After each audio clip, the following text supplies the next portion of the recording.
बिस्मिल्लाहिर्रहमानिर्रहीम। अस्सलाम वालेकुम। आज 30 नवंबर बरोज़ हफ्ता हम बात करेंगे। आज लाहौर में बहुत बड़ा एक वकला कन्वेंशन हुआ है और 26वीं यानी तरमीम के ख़िलाफ़, और जो 26 नवंबर को इंसानी हकूक़ की पामाली हुई है और जो सानिया 26 दिसंबर है डी चौक सानिया के हवाले से आज वकला की जानिब से बड़ा तगड़ा जो स्टैंड लिया गया है उसकी तफसील मैं आपके साथ शेयर करूँगा और साथ में आपको बताऊँगा कि सूबाई हुकूमत की जानिब से ये फ़ैसला किया गया है, PTI सूबाई हुकूमत की जानिब से, कि आइनी बेंच की तश्कील, चूँकि तमाम सूबों को अब जुडिशल कमीशन ऑफ पाकिस्तान की जानिब से पूछा गया कि अगर आप आइनी बेंच बनाने हैं तो जजेस के नाम दें, तो बाकायदा तौर पर पाकिस्तान तहरीक इंसाफ की KP हुकूमत ने ना सिर्फ इनकार किया है बल्कि उन्होंने कहा है कि हम तो इस आइनी बेंच का जो कंसेप्ट है 26वीं यानी तरमीम का, उसके ख़िलाफ़ सुप्रीम कोर्ट जा रहे हैं, तो हम तो किसी सूरत भी इसको नहीं अपने सूबे में इम्प्लीमेंट होने देंगे।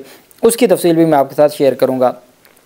अच्छा, सबसे पहले मैं आपको बताता चलूँ कि एक अहम केस है और एक दिलचस्प भी है, और वो है जी मोहब्बत की शादी के लिए कंट्रोल जो LOC है, लाइन ऑफ कंट्रोल है, वो अबूर करके आज़ाद कश्मीर आने वाली जो लड़की है उसको गिरफ़्तार कर लिया गया था। मुकदमा दर्ज हुआ। आज उनकी मजिस्ट्रेट की अदालत से, जो आज़ाद कश्मीर की मजिस्ट्रेट की अदालत से ज़मानत खारिज हुई। सेशन अदालत ने उनकी ज़मानत मंजूर की।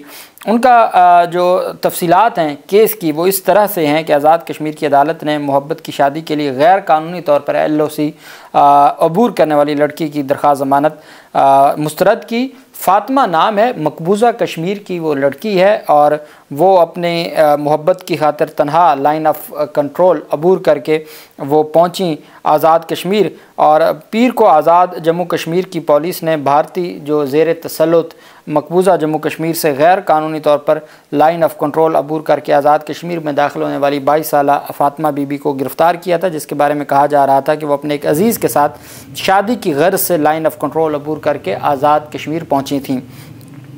पुलिस के मुताबिक 22 साला फ़ातिमा बीबी इतवार को पहुँच से लाइन ऑफ कंट्रोल अबूर करके, जो पहुँच लाइन ऑफ कंट्रोल है अबूर करके आज़ाद कश्मीर में अपने अजीज़ के घर पहुँची, जहां पुलिस ने उसे गिरफ़्तार कर लिया। फ़ातिमा ताल्लुक़ भारत के ज़ेर तसल्लुत मकबूजा जम्मू व कश्मीर के गाँव करनी से है। लाइन ऑफ कंट्रोल अबूर करके वो आज़ाद कश्मीर के ज़िला हवेली के जिस गांव पहुंची उसका नाम भी करनी है। आज़ाद कश्मीर में भी करनी के नाम से गांव है और मकबूजा कश्मीर में भी करनी के नाम से गांव है। पुलिस का कहना है कि फ़ातिमा के दादा की ज़मीन भी आज़ाद कश्मीर के इसी गाँव में है। वो 1947 में गाँव के इस हिस्से में मुंतकिल हुए थे जो अब मकबूजा जम्मू व कश्मीर की हदूद में है। अगरचे हवेली पुलिस ये तस्लीम करती है कि फ़ातिमा बीबी को गिरफ़्तार करके जुडिशल लॉकअप में रखा गया, लेकिन पुलिस ये बताने से गुरेज कर रही है कि फ़ातिमा ने लाइन ऑफ कंट्रोल क्यों अबूर की। पुलिस के मुताबिक फ़ातिमा बीबी ने बयान दिया था कि उन्होंने अपने रिश्तेदार इमरान मीर से शादी करने के लिए लाइन ऑफ कंट्रोल अबूर की है। पुलिस के मुताबिक फ़ातिमा बीबी जिस नौजवान के साथ शादी करने के लिए आई हैं वो हाल ही से सऊदी अरब से अपने घर आज़ाद कश्मीर वापस आया है। फ़ातिमा बीबी ने मोहब्बत की खातिर और इमरान मीर से शादी के लिए LOC अबूर किया। ये सफ़र मुश्किल और ख़तरनाक था क्योंकि लाइन ऑफ कंट्रोल पर भारतीय फ़ौज तैनात है। मीडिया रिपोर्ट्स के मुताबिक फ़ातिमा ने इतवार की रात लाइन ऑफ कंट्रोल पार की जो पिछली इतवार थी। भारत के ज़ेर इंतज़ाम में भी भारत को जो ज़ेर इंतज़ाम मकबूजा कश्मीर है वहाँ भी फ़ातिमा बीबी के ख़िलाफ़ मुकदमा दर्ज कर लिया गया है। सिविल जज हवेली ने दरख्वास्त ज़मानत मुस्तरद की तो सिविल जज के फ़ैसले के ख़िलाफ़ डिस्ट्रिक्ट एंड सेशन जज को दरख्वास्त दायर की गई। डिस्ट्रिक्ट एंड सेशन जज हवेली ने फ़ातिमा और इमरान की दरख्वास्त ज़मानत पर समाअत की और अदालत ने उनकी ज़मानत मंजूर करते हुए फ़ौरी तौर पर रिहा करने का हुक्म दे दिया। तो ये LOC, ये एक बड़ी बात है कि LOC जहाँ उस तरफ भारतीय फ़ौज है, इस तरफ पाकिस्तानी फ़ौज है, और सिर्फ अपने एक उनका जो अपनी शादी के लिए उसने ये लाइन ऑफ कंट्रोल क्रॉस की है और आज जो सेशन अदालत है उसने उनको रिहा करने का हुक्म दे दिया। वो 3-4 दिन से कस्टडी में थी और बैनुल-अक़वामी मीडिया के ऊपर भी ये ख़बरें सामने आ रही थी। तो फिर मुझे कहा गया था कि ये क्या तफसीलात क्या हैं, तो वो तफसीलात मैंने आपके साथ शेयर की हैं। दूसरी तरफ जो है पेशरफ सामने आई। अच्छा, मतीउल अजान को रिहा नहीं किया गया, ज़मानत हो गई, उनकी रोबकार जारी हो गई, लेकिन वो कहते हैं जी कि जब पुलिस वाले उनको लेके गए हैं, दहशतगर्दी अदालत ने जुडिशल किया तो वो अडयाला जेल लेके गए, लेकिन अडयाला जेल में वहाँ जगह नहीं थी तो अडयाला जेल ने उनको नहीं लिया। तो अब उनको अटक में या जेलम में पंजाब की किसी जेल में मुंतकिल किया गया है। अब वहाँ मुंतकिल करने से ये मुराद है कि जो उनकी रिहाई का प्रोसेस है वो नहीं हो सकेगा। कल इतवार है तो सोमवार तक ये मामला चला जाए। वो चाहते हैं कि चलें जितना टाइम है वो सोमवार तक रहे। अब सहाफ़ी कह रहे हैं कि इंसाफ का जनाजा है, ज़रा धूम से निकलेगा। साफ़ी कहते हैं मतीउल्लाह जान की ज़मानत का फ़ैसला होने के बावजूद हुकूमत का उन्हें सोमवार से पहले रिहा करने का कोई इरादा नज़र नहीं आ रहा।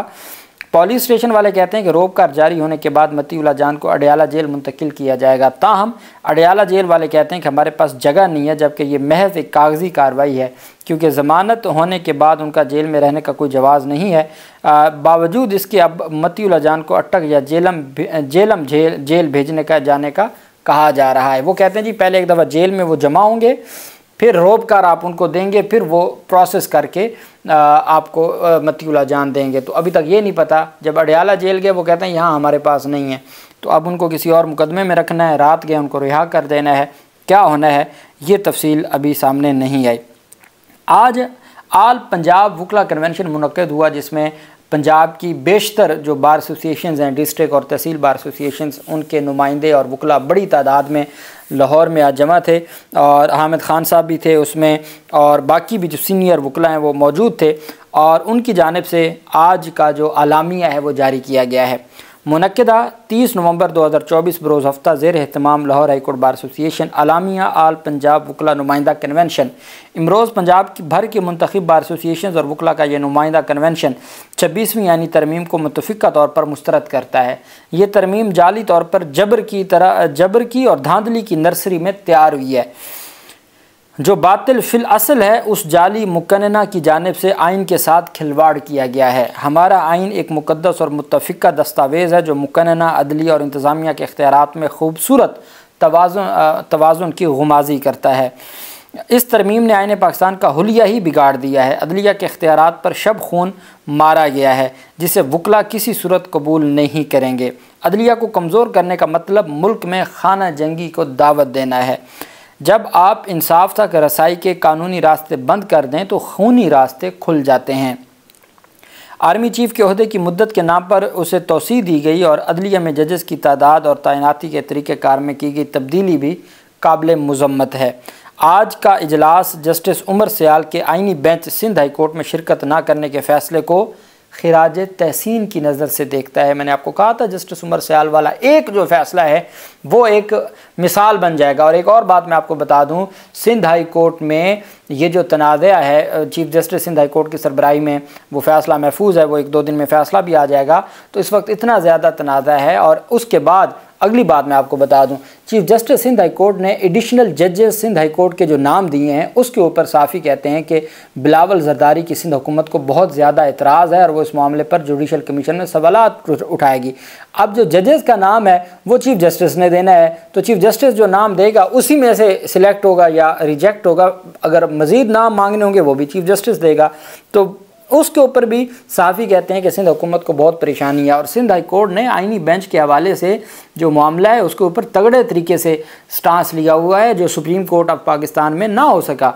और यही वजह है कि उसका हवाला देते हुए कहा कि जस्टिस उमर सयाल ने के आइनी बेंच सिंध हाई कोर्ट में शिरकत ना करने के फ़ैसले को तहसीन की नज़र से देखता है, जो बाकी जजेस के लिए भी एक मिसाल है। आज का इजलास साफ़ी मतीउल्लाह जान और शाकिर अवान की गिरफ़्तारी और झूठे मुकदमे की मज़म्मत करता है। और 26 नवंबर इस्लामाबाद में सियासी वर्कर्स पर सीधी फायरिंग, बदतरीन तशद्दुद और कत्ल व गारत की शदीद मज़म्मत करता है।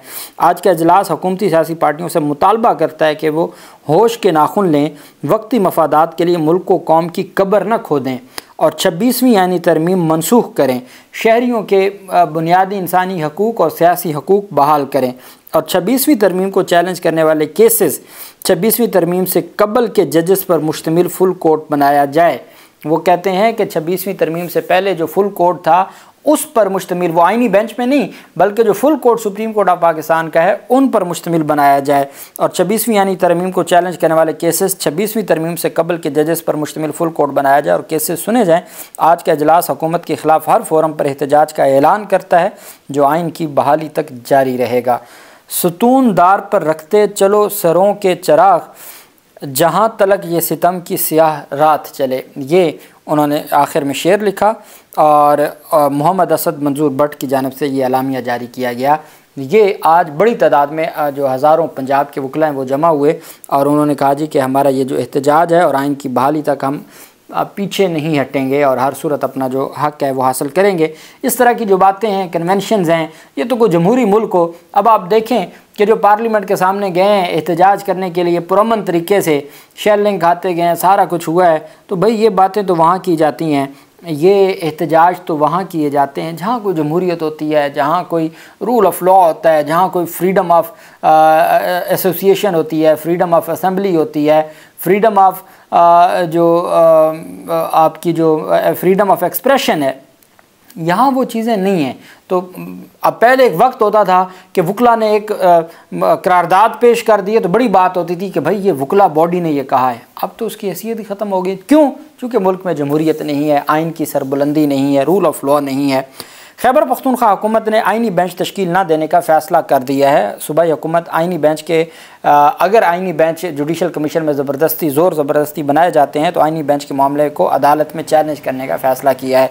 KP हुकूमत आइनी बेंच के मामले को अदालत में और 26वीं यानी तरमीम को अदालत में चैलेंज करने का फ़ैसला किया, जिसके लिए कानूनी पहलुओं का जायज़ा लेना शुरू कर दिया गया है। सूबाई वज़ीर कानून आफ्ताब आलम का कहना था कि आइनी बेंच तश्कील नहीं दे रहे, आइनी बेंच तश्कील देने के मामले को मुस्तरद करते हैं और हम हर सूरत तमाम जजेस जो पेशावर हाई कोर्ट के हैं हम उनके साथ खड़े हैं। वो तमाम लाइक जजेस हैं, वो आइनी अदालतें हैं और वो हर केस हर जज सुन सकता है।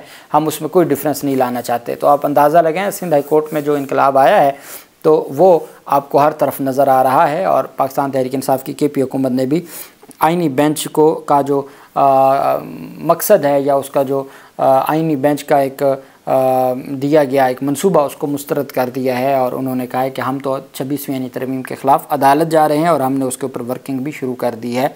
अल्लाह पाक पाकिस्तान का हमें नासिर हो।